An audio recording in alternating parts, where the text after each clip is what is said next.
Simți onorat și aș putea să fac ceea ce vreau cu ea.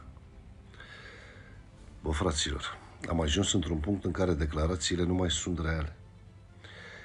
Mr. Tarif spune că ar fi onorat să preia Cuba și că poate să facă ce vrea cu ea. Și stai puțin să te gândești cât de ușor sună.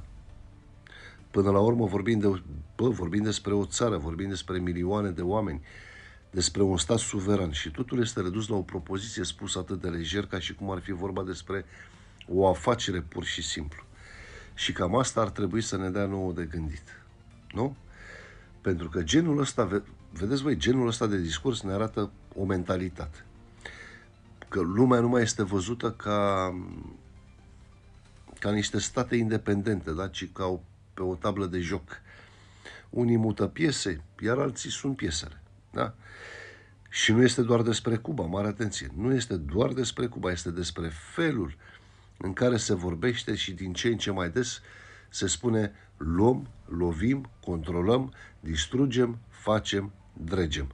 Bă, fără să mai existe greutatea reală a acestor cuvinte. Pentru că în realitate a lua o țară nu înseamnă o declarație. Înseamnă război, înseamnă haos, înseamnă vieți pierdute. Da?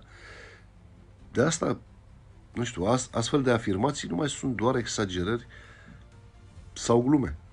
Sunt semnale despre cum gândesc cei care au putere. Și, sincer, când încep să vorbești despre țări ca și cum ar fi niște obiecte, problema nu mai este geopolitica. Problema, până la urmă, este direcția în care merge lumea.